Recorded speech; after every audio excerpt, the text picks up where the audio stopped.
Rabbil alamin wassalatu wassalam ala asyrafil anbiya'i wal mursalin wa ala alihi wa sahbihi ajma'in. Subhanaka la ilma lana illa ma 'allamtana innaka antal alimul hakim. Rabbi shrah li sadri wa yassir li amri wahlul 'uqdatam min lisani yafqahu qawli. Amma ba'd.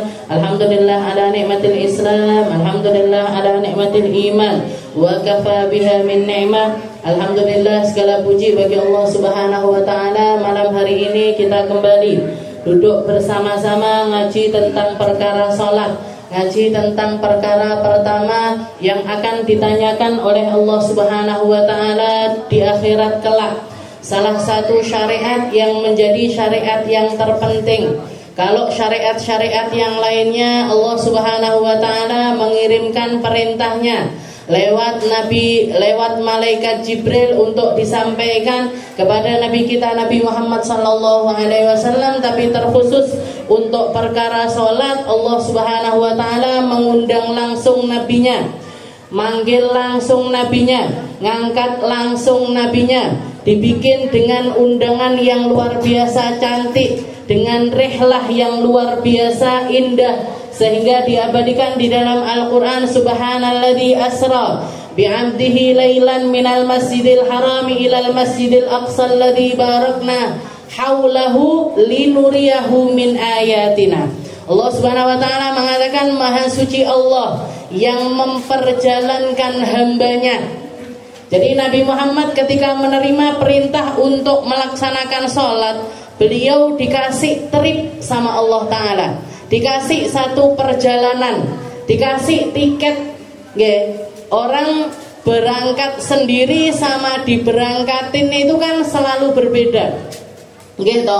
Kita pengen dolan, misalkan saya pengen pergi ke Arab Saudi, mau berangkat umroh misalkan, saya mau berangkat umroh, kita berangkat pergi ke tempat travel, daftar, setelah itu bayar dan lain sebagainya, akhirnya baru bisa berangkat. Sama ada orang datang unuk-unuk, tahu-tahu bilang, "Ustazah tak berangkatin umroh," misalkan.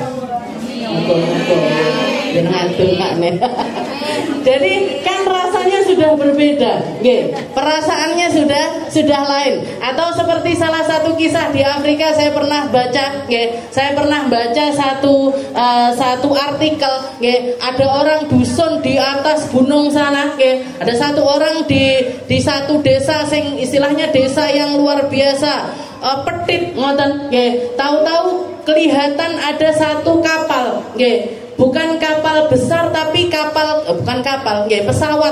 pesawat kecil. Kalau kita ngomongnya drone, drone. Jadi ada drone nyasar ke desa tersebut, dilihat, ditemu sama orang desa ini tadi. Setelah itu dia ngomong, "Ya Allah, aku pengen berangkat ke Mekah." Ya Allah, saya pengen berangkat ke Mekah. Ternyata drone-nya ini drone punyanya jurnalis Saudi, punyanya jurnalis yang lagi memang nyari-nyari berita, dan dia adalah orang Saudi, kan kerekam, jadi ini drone itu kan ada kameranya. Nah, kameranya itu ngerekam omongannya si orang ini tadi, videonya viral, kedengeran sama Raja Saudi, tahun itu juga diberangkatkan dia sak keluarga, haji, nggak mek umroh, dibudalne haji. Mimpi apa gitu? Istilahnya mimpi apa? Nggak tahu diundang untuk datang ke Mekah. Begitu juga dengan Nabi Muhammad sallallahu alaihi wasallam. Bukan beliau yang minta untuk naik, bukan beliau yang minta, "Ya Allah, saya pengen melihat surga beneran. Ya Allah, saya pengen lihat neraka beneran. Ya Allah, saya pengen tahu di langit pertama itu ada apa, kedua ada apa, ketiga ada apa." Enggak seperti itu. Tapi Allah Subhanahu wa ta'ala yang ngirimkan malaikat Jibril untuk membawa kendaraan khusus yang namanya Buraq untuk dinaiki Nabi perjalanan trip. Jadi bukan cuman dari Mekah langsung ke Sidratul Muntaha, tidak, tapi Allah Subhanahu wa ta'ala ingin menunjukkan banyak hal keindahan buminya Allah Ta'ala, keindahan tempat yang dimuliakan sama Allah Ta'ala di dunia maupun di atas langit. Di dunia dikasih lihat sama Allah Ta'ala, "Mampiro kamu kesini, mampiro kamu kesini." Kenapa kesini ya Allah? Ini adalah tempat tempat nanti kamu hijrah, yaitu Madinatul Munawwarah. Berangkat lagi, nyampe ke satu tempat lagi, disuruh sholat, nanya lagi ini tempat apa? Ini tempat Nabi Allah Musa dapat perintah dari Allah Subhanahu wa Ta'ala, Bukit Tur Sina. Setelah itu datang lagi ke satu tempat, suruh sholat lagi, ini apa ya Allah? Ini adalah tempat lahirnya Nabi Allah Isa. Setelah itu nyampe ke Masjidil Aqsa, beliau juga ngikatkan ontanya, bukan onta, ngikatkan buruknya ini di tempat parkir buruk-buruknya para nabi-nabinya Allah Ta'ala yang lainnya. Kendaraan-kendaraannya nabi-nabi yang lain juga diikatkan di situ. Baru setelah itu beliau sholat berjamaah. Baru dari Masjidil Aqsa lah beliau naik ke atas langit sampai ke atas Sidratul Muntaha. Dan di setiap lapisan-lapisan langit itu beliau ngelihat banyak hal. Banyak sekali perkara yang beliau lihat. Salah satunya beliau ngelihat ada satu kaum, ada satu kelompok manusia yang sama Allah Ta'ala itu diazab dengan batu yang luar biasa besar, dikeprokne ke atas langitnya, hancur balik lagi, dikeprokne lagi, hancur lagi, balik lagi, dikeprokne terus seperti itu. Ya Jibril, man haula, siapa mereka wahai Jibril? Mereka adalah orang-orang tasaqalat ru'usuhum anis shalah, yang kepalanya berat untuk dipakai sholat. Bukan nggak sholat loh, bukan meninggalkan sholat, bukan yang nggak melaksanakan sholat, atau yang sholatnya bolong-bolong, atau sholatnya dia nggak ngerti kececeran, enggak. Tasaqalat ru'usuhum anis shalah, kepalanya berat kalau dipakai untuk sholat. Itu yang dilihat sama malaikat Jibril sama Nabi Muhammad Shallallahu Alaihi Wasallam. Setelah itu banyak macam-macam. Nabi Muhammad ngelihat ada seorang tua sekali, nengok ke kanan ketawa, nengok ke kiri nangis, nengok ke kanan lagi ketawa lagi, ke kiri lagi nangis lagi. Siapa dia wahai Jibril? Dia adalah Nabi Allah Adam. Setiap kali ngelihat ke kanan anak cucunya melakukan kebaikan senang, tapi nengok ke kiri ngelihat anak cucunya juga yang melakukan maksiat nangis.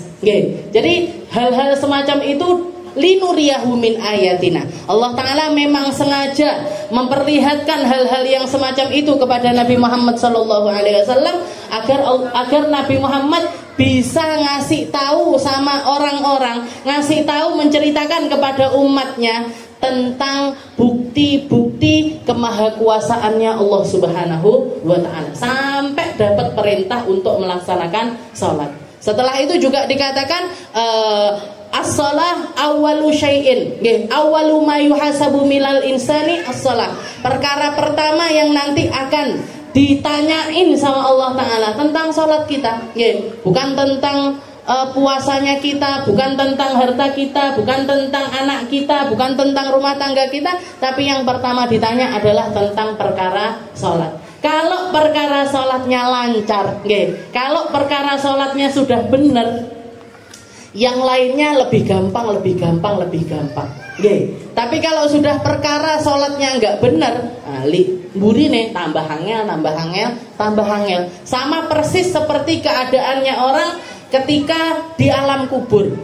Orang ketika meninggal husnul khotimah, masuk ke dalam kubur dalam keadaan yang baik, fama ba'dahu fa ahsan. Yang setelah di kuburan ini tadi tambah enak. Di kuburan sudah enak, nanti dibangkitkan tambah enak, nanti ditimbang amalnya tambah enak, terus sampai masuk ke dalam surga. Tapi kalau sudah di alam kubur wes ndak enak, sudah su'ul khotimah, ketika dia dapat su'ul khotimah, masuk ke dalam kuburan dalam keadaan mencekam, dalam keadaan tidak enak, famadunahu, maka yang setelahnya tambah tidak enak, naudzubillahi min dzalik.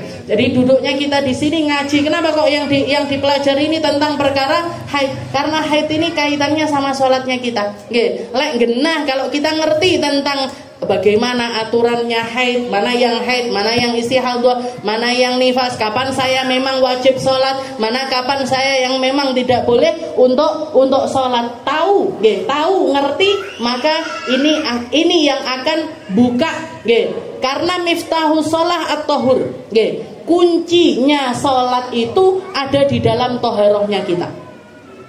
Orang kalau mau khusyuk sholatnya, mulai dari toharohnya harus khusyuk. Orang kalau mau benar sholatnya, mulai dari toharohnya ini harus benar. Perkara wudunya harus benar, perkara ceboknya harus benar. Makanya Rasulullah pernah ngelihat ada satu orang di dalam kubur disiksa sama malaikat. Nabi Muhammad metik satu dahan ditancepin di situ. Ditanya sama para sahabat, kenapa ya Rasul? Ini orang di dalam kubur ini lagi disiksa. Gara-gara apa ya Rasul? Gara-gara dia itu kalau cebok nggak tuntas.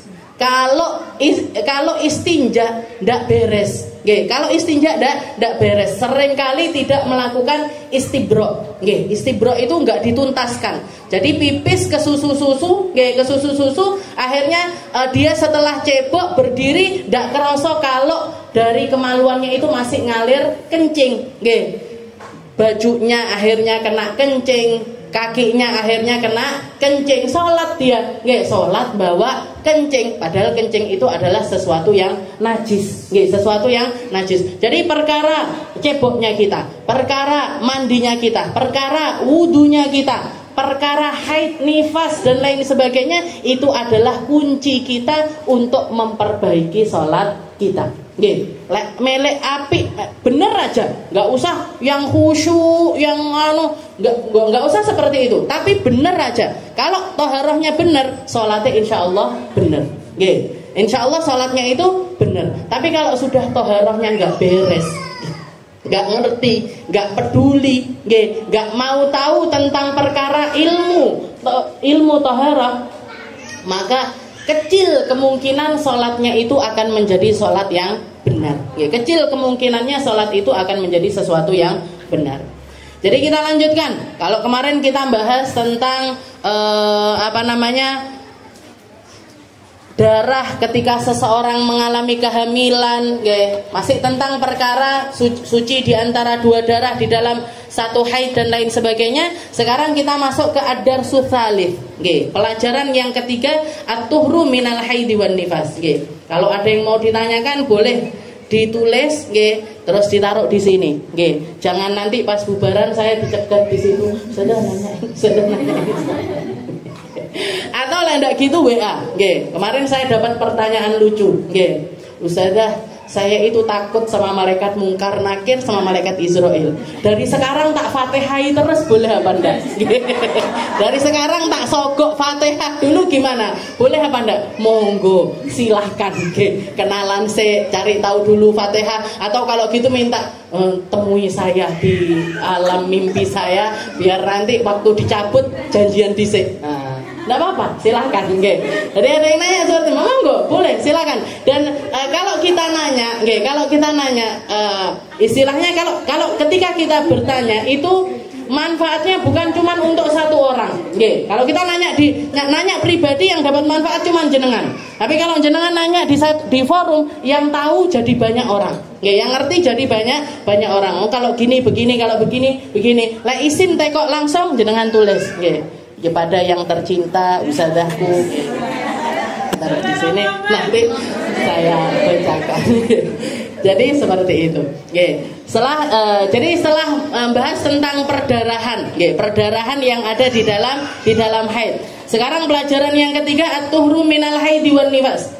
Sekarang kita bahas tentang masa suci, tentang masa suci. Ba'da an arafna fi durusi sabiqah ma yata'allaq bil haid sana ta'arud fi hadzal dars li bayani mata yuhkam lil mar'a bil haid wa mata yuhkam laha bit tuhur wa alamatut tuhur wa tuhur bainal haidatain wa tuhur bainal haid wan nifas wa bainan nifas wal haid.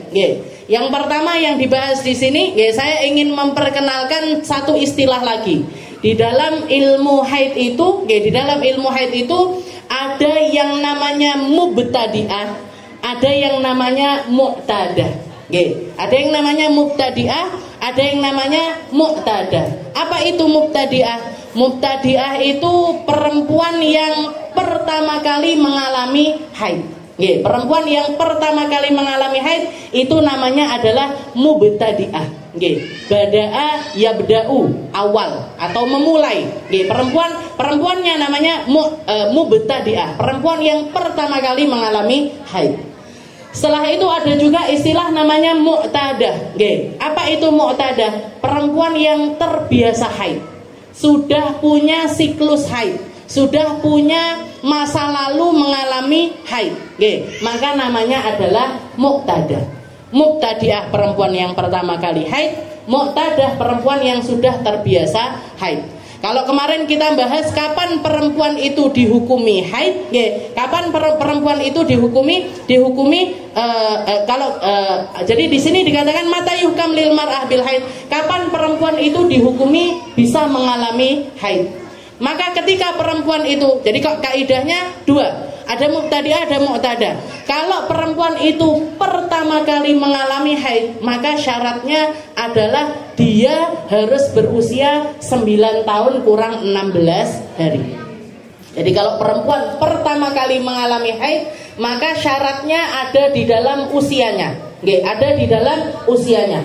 Kalau usianya di atas 9 tahun kurang 16 hari, berarti darah itu adalah darah haid. Tapi kalau sebelum itu dihukuminya adalah darah istihadhah. Darah istihadhah, dan perempuan ini, anak ini tadi belum dianggap sebagai anak yang baligh. Setelah itu yang kedua, untuk perempuan yang mu'tadah kayak kita, yang sudah sering mengalami haid, setiap bulan mengalami haid. Kapan kita dihukumi mengalami haid? Kapan kita ini dihukumi darah yang keluar ini adalah darah haid? Syaratnya adalah setelah kita menjalani masa suci 15 hari 15 malam. Jadi kalau untuk perempuan yang sudah terbiasa haid, syaratnya ketika dia keluar darah dan darah itu dianggap sebagai darah haid adalah ketika dia lihat sudah mengalami masa suci lebih dari 15 hari 15 malam. Kalau kurang dari 15 hari 15 malam, maka yang sebelum 15 hari dianggap sebagai istihadhah, yang setelah 15 hari dianggap sebagai haid. Atau istilahnya, kalau di dalam ilmu fikih namanya imra'atun 'alaiha baqiyatut tuhur, perempuan yang harus menyempurnakan masa sucinya. Perempuan yang harus menyempurnakan masa sucinya. Kenapa? Karena masa sucinya belum sampai 15 hari 15 malam. Belum sampai 15 hari 15 malam. Saya kasih contoh.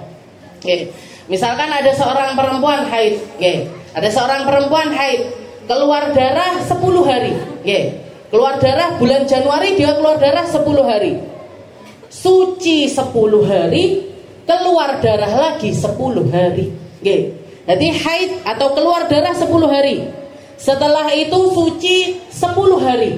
Suci 10 hari. Keluar darah lagi 10 hari. Gimana hukumnya? Yang 10 pertama dianggap sebagai haid, yang 10 hari suci dianggap sebagai suci, yang 10 hari kedua 5 harinya istihadhah, 5 harinya haid. 5 harinya istihadhah, 5 harinya haid. Jadi nggak bisa perempuan itu metu getih berarti nggak sholat, mandek berarti sholat, metu getih sholat berhenti lagi sholat lagi. Nggak bisa seperti itu. Jadi ketika kita keluar darah, yang pertama kali harus kita lihat suciku kapan yo. Suciku kapan ya? Ini sudah 15 hari apa belum? Kalau sudah 15 hari, maka darah itu dianggap sebagai darah haid. Tapi kalau kurang dari 15 hari, yang kurang 15 hari dianggap sebagai istihadhah, yang setelah 15 hari dianggap sebagai haid. Jadi yang kurang dianggap sebagai istihadhah, yang sudah masuk masa 15 hari maka dianggap sebagai haid, dianggap sebagai haid. Terus piye? Kita lagi keluar darah, carane sholat piye? Gimana caranya kita sholat? Padahal darah ini ngucur terus, keluar terus. Masuknya ke dalam hukum seseorang yang daimul hadas, seseorang yang mengalami hadas terus menerus. Atau orang istihadhah itu masuk dalam kategori daimul hadas. Daimul hadas ini orang yang keluar najis dan itu sesuatu yang nggak bisa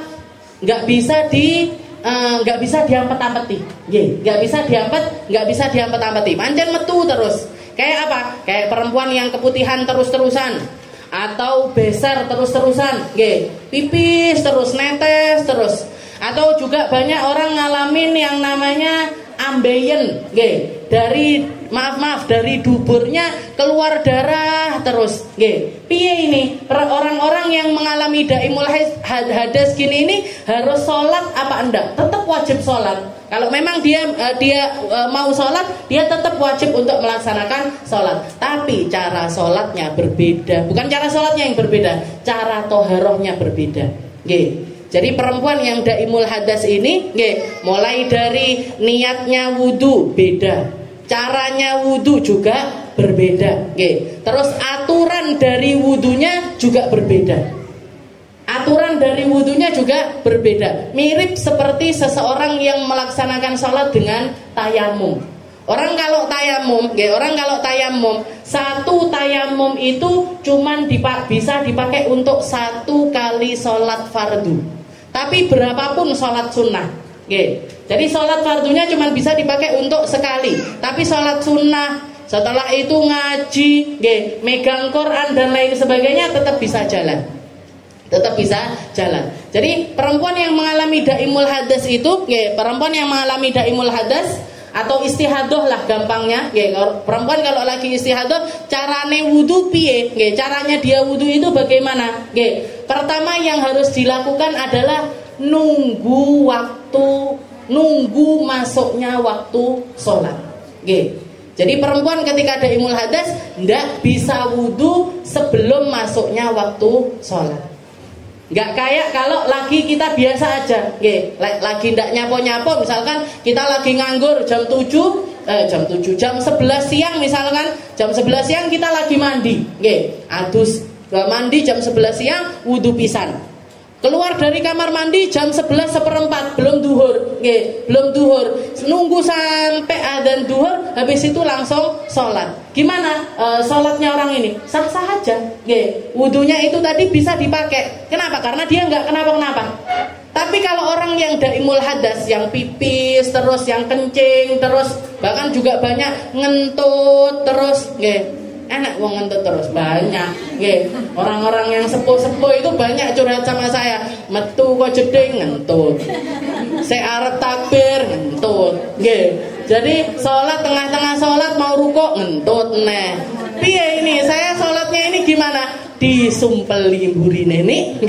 Habis itu nanti wudunya pakai wudunya orang daimul hadas. Tapi syaratnya daimul hadas ini hadasnya keluar terus loh, bukan yang keluarnya itu arang-arang mboten, tapi yang memang keluar terus, pipis netes terus, maka harus melakukan wudu dengan cara semacam ini. Jadi yang pertama dilakukan nunggu masuknya waktu sholat, Jadi mau sholat duhur, kudu ngenteni adzan duhur. Setelah masuknya waktu sholat ngapain?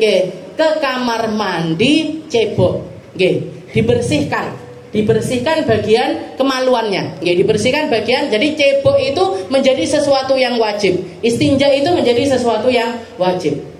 Setelah istinja diapain? Setelah istinja hasyu,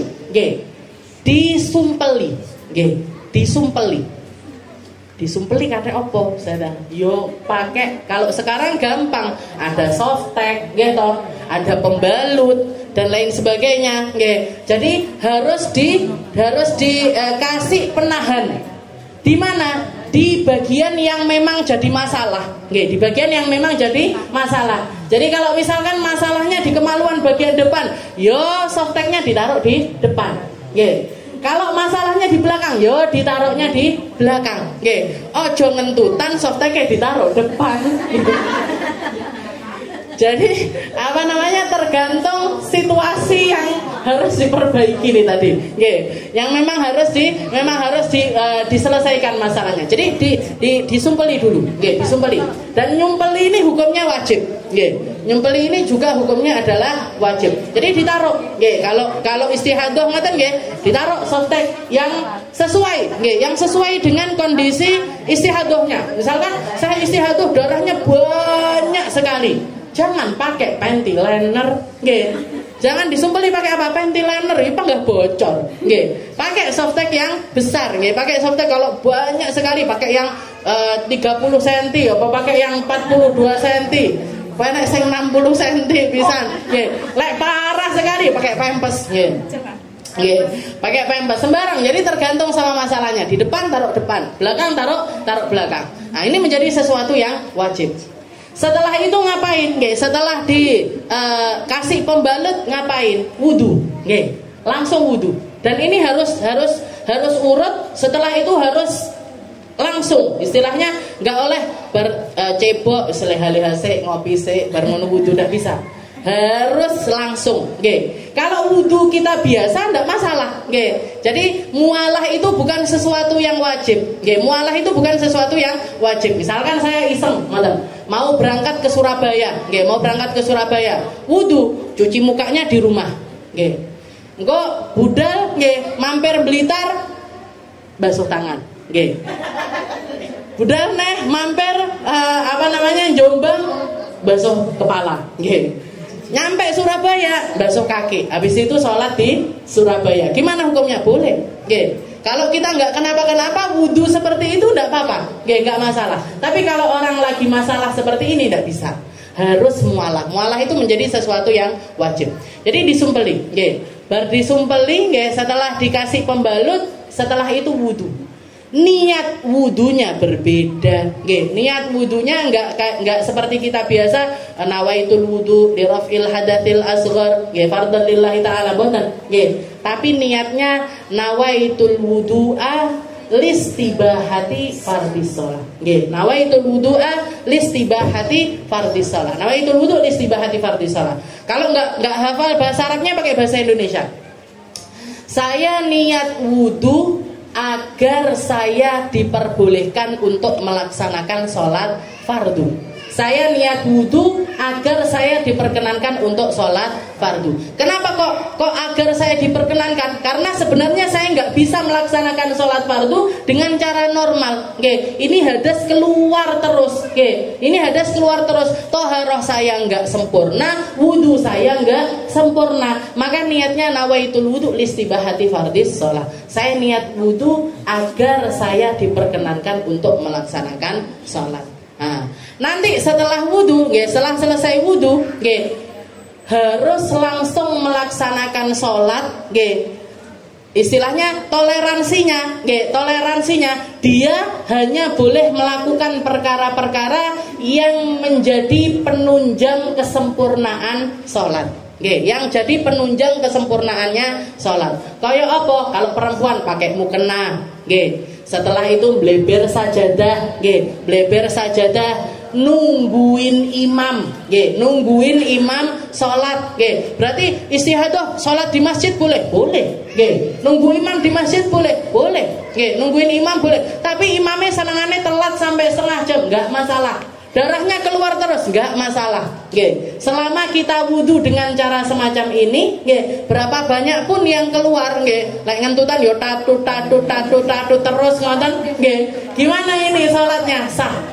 Nungguin imam sampai setengah jam, sampai 1 jam tidak apa-apa, karena itu termasuk sesuatu yang menyempurnakan sholat. Tapi kalau melakukan sesuatu yang di luar penyempurnaan sholat, maka batal, harus diulangi lagi dari awal. Jadi baru wudu, misalkan baru wudu delok TV dhisik, atau scroll Instagram dulu, angel iki gitu, scroll TikTok 15 menit, gimana ini? Ulangi lagi dari awal lagi. Ngulanginya bukan dari wudunya, tapi mulai dari ceboknya. Setelah itu wudu dan lain sebagainya harus diulangi dari awal lagi. Sholat seperti biasa, sholat seperti biasanya, dan sholat ini cuma bisa dipakai untuk sekali sholat wajib, tapi berapapun sholat sunnah ataupun yang semisal dengan sholat. Megang Al-Quran panggah boleh, ngaji yo oleh, ngaji tetap boleh, sholat sunnah sebanyak apapun nggak apa-apa. Kayak kalau misalkan kita Ramadan, mau terawih ternyata istihadah, keluar darah ini, pengen ikut sholat terawih di masjid, tidak apa-apa. Habis adzan isya itu, setelah kedengeran adzan isya langsung ke kamar mandi, cebok, pakai pembalut, wudu. Setelah itu masuk ke masjid, tahiyatul masjid silahkan, qobliyah isya juga silahkan. Habis itu sholat isya langsung sampai terawih 20 rakaat ditambah sak witire, bar ngono ngaji deres dan lain sebagainya, nggak masalah. Ini darah keluar terus nggak apa-apa. Kenapa? Karena kita sudah pakai wudu dengan cara yang diaturkan oleh para ulama. Namanya wudu listibahati fardhis shalah.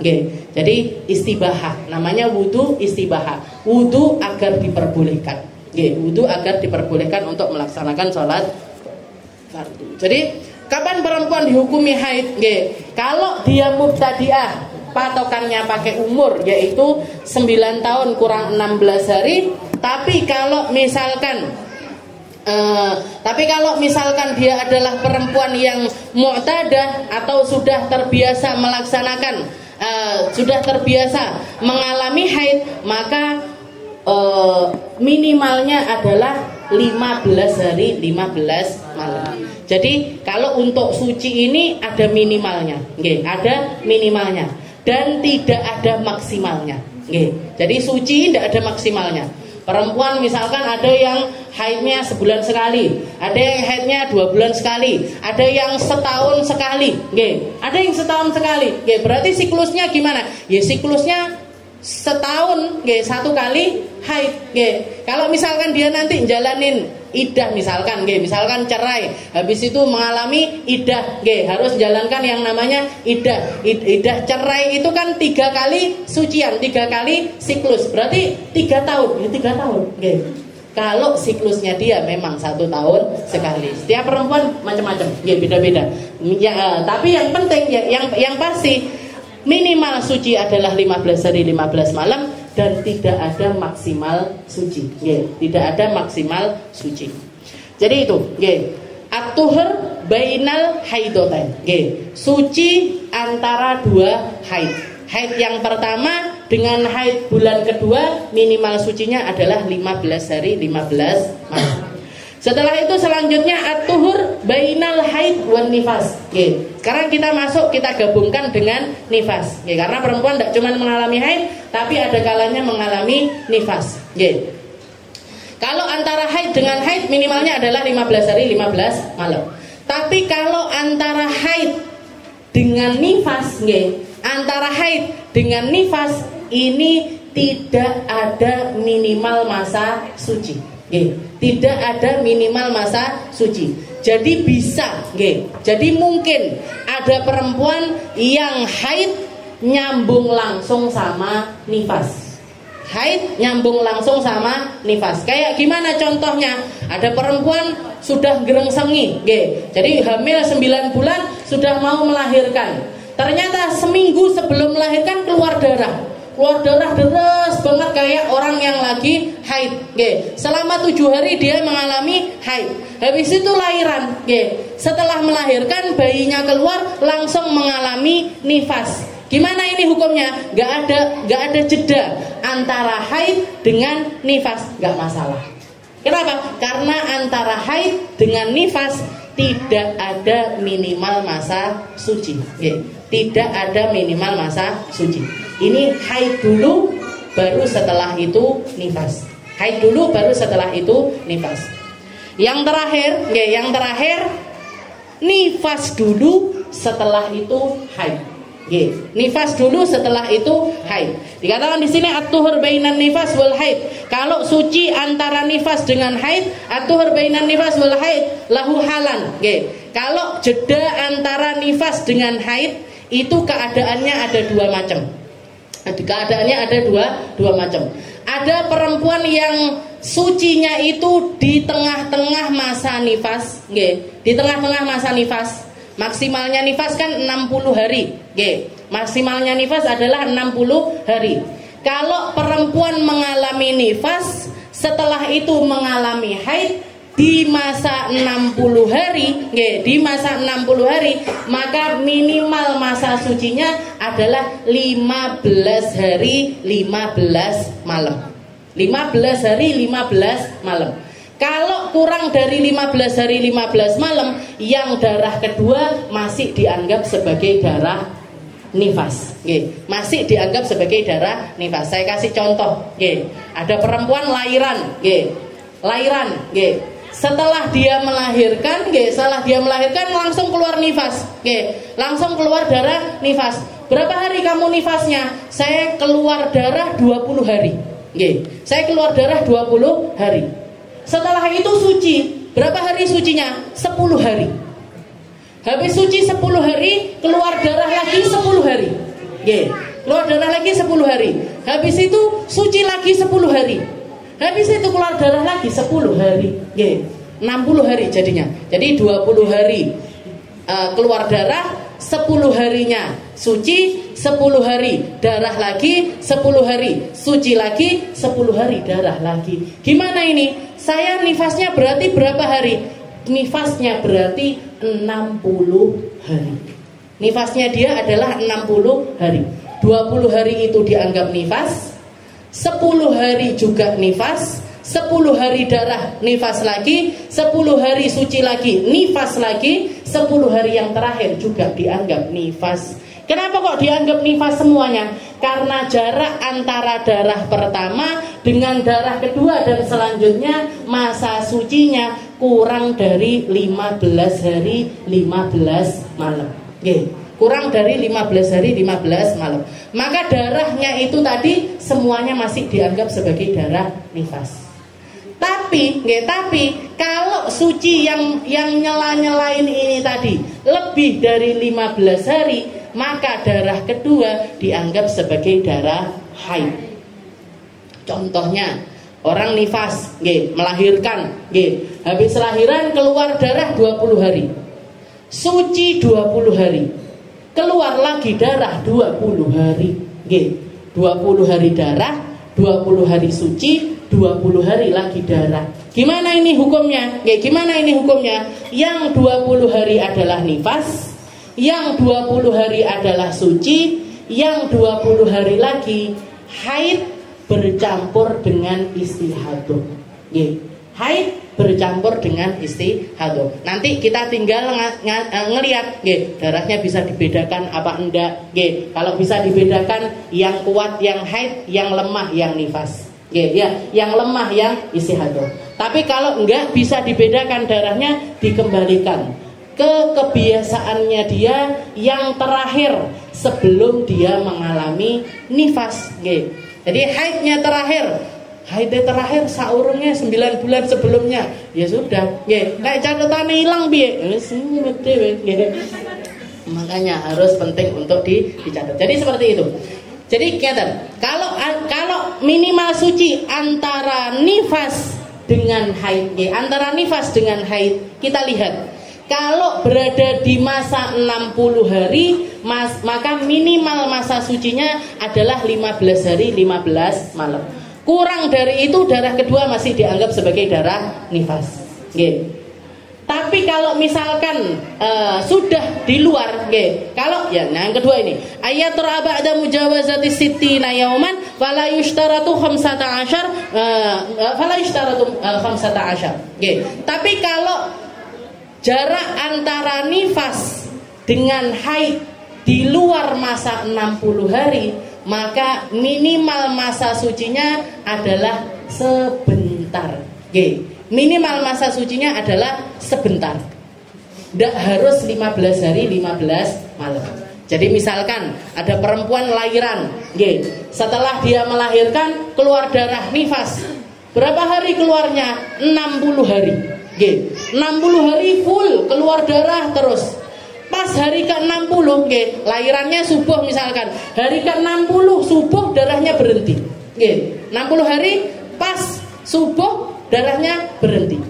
Tapi duhur keluar darah lagi. Jadi 60 hari darah terus, suci cuman dari subuh sampai duhur, habis duhur keluar darah lagi. Oke, habis duhur keluar darah lagi. Gimana ini hukumnya? 60 harinya adalah nifas. Sucinya antara subuh sampai duhur itu adalah suci. Oke. Duhur keluar darah lagi, hukumnya adalah haid. Oke. Hukumnya adalah haid. Jadi kalau minimal suci, minimal suci antara nifas dengan haid, kalau di luar masa 60 hari, maka bahkan istilahnya yang penting ada jeda sebentar. Yang penting ada perpisahan waktu sebentar, maka itu sudah bisa dianggap sebagai masa suci. Jadi nggak perlu nunggu 15 hari 15 malam dia sudah bisa mengalami yang namanya haid. Paham nggih? Jadi minimal suci antara haid dengan haid 15 hari. Minimal suci antara haid dengan nifas tidak ada. Tidak ada minimal suci, bahkan bisa langsung nyambung. Tapi kalau nifas dengan haid, nifasnya dulu baru setelah itu haid. Kalau berada di masa 60 hari, minimalnya adalah 15 hari. Kalau di luar masa 60 hari, maka minimalnya adalah sebentar. Sebentar. Kalau tidak ada jedanya gimana Ustazah? Saya dari mulai nifas langsung keluar darah terus sampai 80 hari. Terus-terusan keluar darah. Nah, ini namanya perempuan yang mengalami istihadah di dalam nifas. Lek tak jelaskan sekarang, jenengan tambah mumet. Jadi ini namanya perempuan yang mengalami, karena istihadah di dalam nifas niki, istihadah di dalam nifas itu campur antara nifas dengan haid dengan istihadah. Antara nifas, haid dengan istihadah. Jadi bertahap. Yang penting jenengan paham dulu, minimal suci antara haid dengan haid 15 hari. Antara haid dengan nifas enggak ada jedanya. Antara nifas dengan haid kalau di masa 60 hari minimalnya adalah 15 hari 15 malam. Kalau di luar masa 60 hari minimalnya adalah sebentar. Minimalnya adalah sebentar. Wallahu a'lam bishawab.